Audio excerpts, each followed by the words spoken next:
All right, so we are back with another amazing episode of EdUp Career School's The Scoop with your host, K.A.T. Valetti. So today is going to be a lot of fun because, I love my advisors. I love bringing them to the front and because that's who drives activity in your school. All right, so today we have a beautiful young lady with us.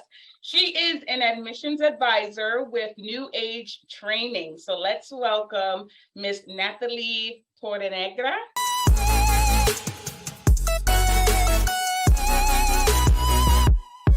Torrenegra, yes. Okay. Yeah, you said it correctly. Spanish, just to let you know.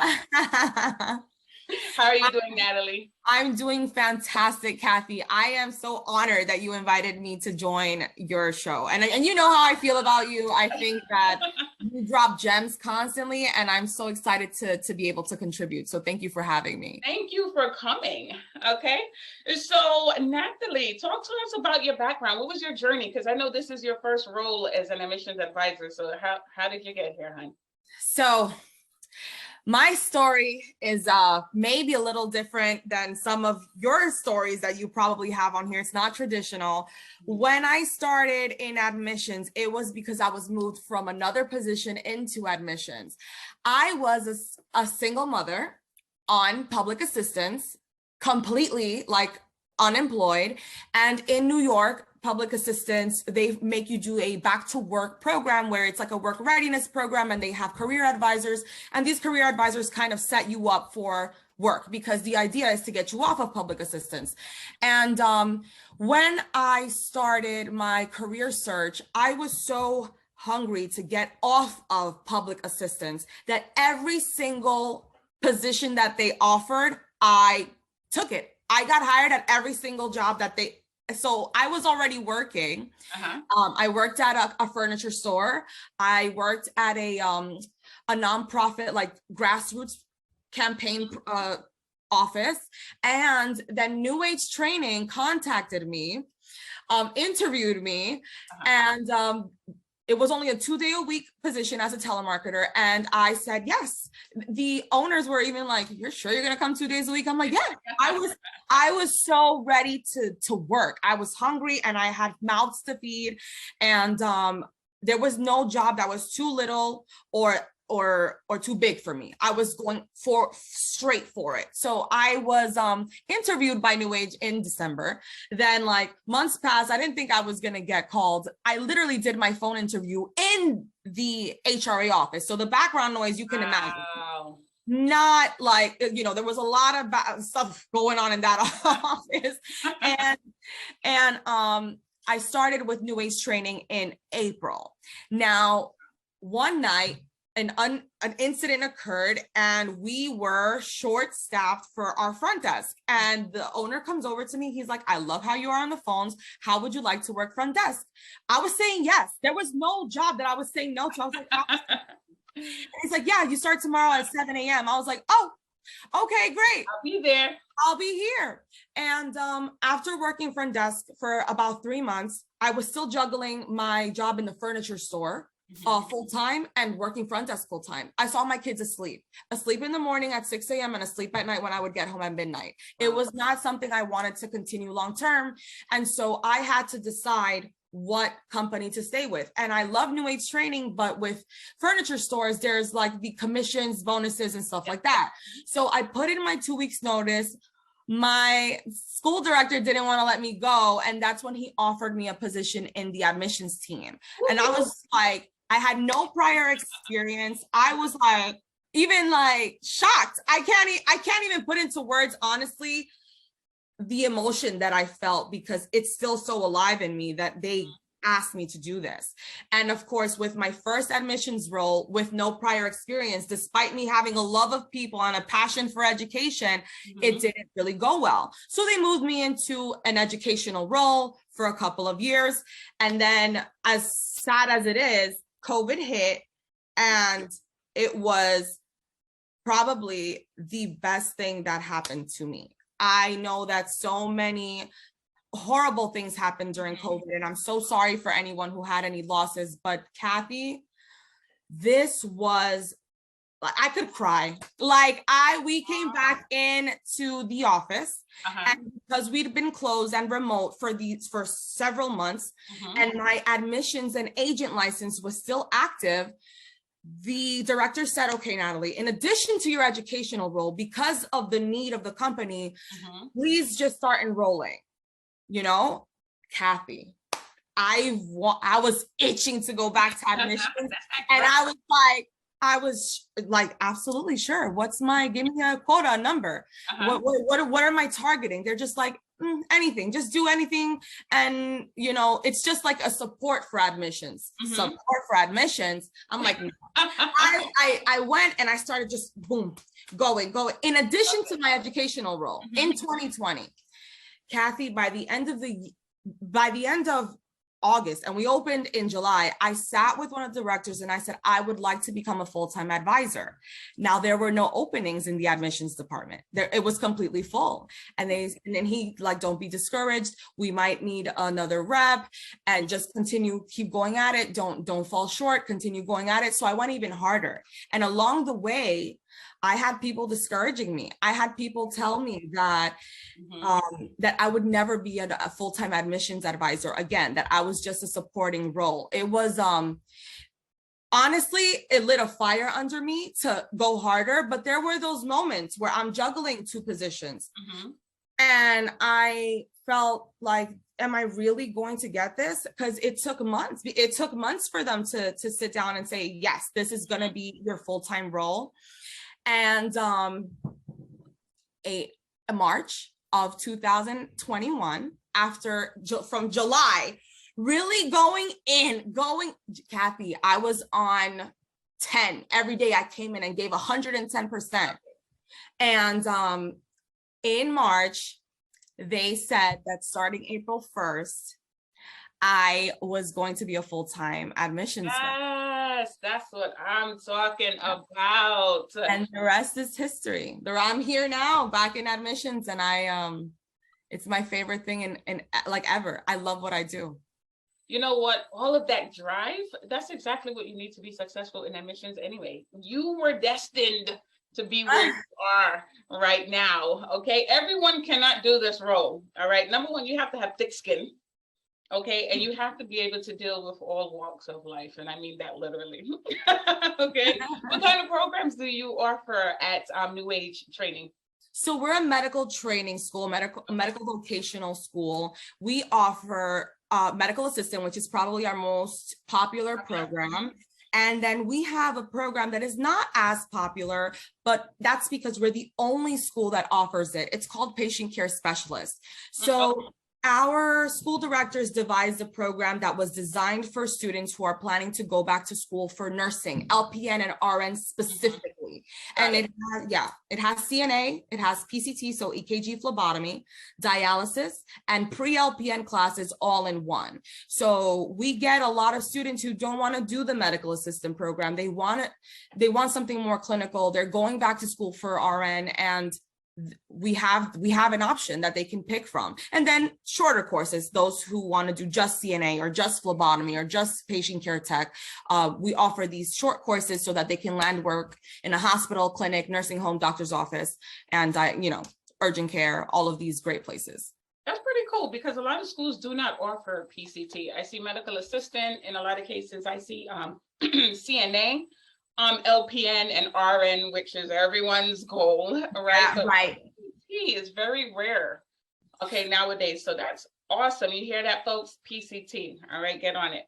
So let's talk about our students, all right? Because, when it comes to the non-traditional student, a lot of times not the hardest cookie to deal with, unlike the traditional student. In a lot of cases, they already know what career path they want to take. They already have the support. They know what university, but the career student is a little different because some of them have already been in careers and it's just not working out, right? So how has your experience been with students so far? So I have had very positive experience with students. Kathy, most of my students remember me remember our initial tour. They graduate and they still text me. And so this is probably the most rewarding piece of the admissions role, is developing these relationships and seeing how you helped change somebody's life. It's I have a student, she would contact me throughout the course to tell me that she wasn't going to finish, that she wanted to stop. And it got to the point where I was just like, you know what, I believe in you, but if you don't believe in you and you feel it's best to withdraw, do so. She finished the program and she just texted me Friday. She's doing her nationals. She got hired at a clinic. Her English wasn't too great, so she would struggle in class. She's not even working in a Spanish-speaking clinic. She's working, that's awesome. Yeah, she's her life. She says she can't thank me enough. And guess what? Because of that relationship that I was able to foster with this student, I've gotten at least 4 PDLs from her. At least 4 that have started the program, and she continues to give them my cell to work with me directly. And I can't listen. I know that there are some students out there that perhaps don't have the best experience because they didn't finish the program. But I want to say that 95 of my student experience is pretty positive. That's awesome. And you know what? That's one of the major reasons why I've been in admissions for so long, because those type of success stories, you know, you take someone who comes into your office and they're like, there's no way I can do this. I haven't been in school in 10 years, or my mom and dad, they're not going to support me. And then all of a sudden you find yourself, fast forward, graduation day, and you're watching that same exact student who said, there's no way that I'm going to be successful, walking down the aisle. Look, I used to see my students everywhere. On the train, I'm trying to eat lunch, in church. The person in front of me, they're like, I knew I heard your voice. And I'm like, goodness gracious, you can't get away from that at all. But you know what? That's what I love about it. Would you say that's what you love about your role? Or is there something else that really drives you every day? Honestly, it's not a secret, right? That the admissions role is a performance-based role. And you do need to have a passion for people and a passion to help others. It's a requirement for the role. You cannot be a bad human being and do this. You just cannot. Absolutely. But besides that, I find it very satisfying and fulfilling to be able to meet expectations. It's a rush. I get excited. I feel like a beast. I love submitting files and just really, helping my school grow. I love New Age training. I love New Age training. I say it. I've said it when I was in education. And it shows. It shows in the way I am with the students. It shows in the way that I tour my students, screen my students. And of course, there's always room for improvement. I'm sure that if my higher ups were on this call, they'd be like, well, you need to work on this and this and this and that. but in general, I know that my performance is positive, and it shows my passion for the school and for the company, how I am in any role that I've ever had at New Age training. That's awesome. Well, you know what? Let's go back to our students, because as we spoke before, when we talk about the student, the career student, they deal with a lot of false beliefs, right? And in a lot of cases, you would be interviewing someone, you enroll them, and the closer we get to the class start, you're excited and they are too, or so we thought. And then the closer you get to the class start, some advisors, their entire class starts to fall apart. And then you're like, where's Kat? Where's Peter? Where the heck did Susan go? And now you're thinking, okay, did I make the right decision? You know, when it comes to our students, what do you think that communication needs to look like during the first interview? Like, what are some of the questions that you think advisors need to ask to ensure that, you know, this is going to be the right student for the school that's going to follow through and graduate? So it's great that you asked this, Kathy, because New Age Training actually developed a screening, like a readiness questionnaire, if we want to call it that.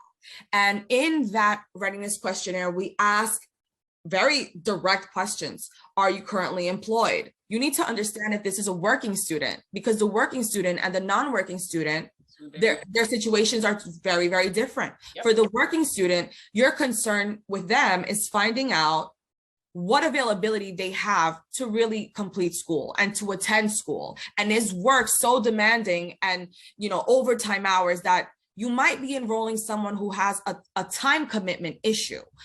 On the other spectrum, we have the non-working student. They have the time, but why are they not working? Are they driven? Are they ambitious? Do they have the funds to commute to class because they're not working? Exactly. Who is helping them with their finances? Because if they're not working, our course is not a 2-week course. It's not a 2-month course. They need to commit for at least 9 months. In those 9 months, how are they going to eat? These are things that if they can't find their, someone to help them or something to help them eat every day, their priority is going to be survival, and the school might take a backseat. So you need to understand their employment status, also their childcare status. Our career students, these are students who are looking for something that is not necessarily short, but not as long as a degree program. They want to work, hence the term vocational school, career school. They want a career. They want to support their families. But if you have a 2-year-old, you cannot come to school every day and have a 2-year-old and you have no one to stay with them and you can't bring them to school. So you need to understand, sometimes they get so excited and they're not thinking in the moment. So as an advisor, you need to kind of bring them down to a level like, I'm excited for you. What's your support system look like? We ask directly, who is going to watch your kids? Not, do you have childcare? Because that's a very general question. Very generic. Yeah, you're absolutely right. You're absolutely right. Well, let me ask you this, okay? Where do you see the future of career education? The future is... boy. Here we go. The future is career education, Kathy. I'm not anti-degree, okay? So career schools, we of course think that you should enroll with us, right? But just take a look at the current financial climate of the country, the current status of the economy. We have students who have bachelor's degrees from very, highly regarded four-year schools working at Chipotle, nothing against Chipotle, and working customer service roles or retail stores. And so there's nothing wrong with this, but there is something wrong with there being thousands or hundreds of grads who invested 4 years of their time and now they have no promising career, nothing that's related to what they took. And they could have really worked at these customer service retail stores without investing 4 years of their time. Exactly. Our career schools are the future of this country because we have to help them with job placement. Most career schools, that's a requirement from my understanding. So we are helping the students, helping the economy. And that's where, especially with the current inflation and everything going up in prices, this is where people are looking for. We have students, no offense to the colleges, leaving four-year programs, looking for something like what we offer so that they can get right to work. Absolutely. Absolutely. And I really think it depends on the individual and where you are in your life. Look, I went to traditional school and I went to a career school. Not everyone has the time to invest 4 years, just like you said.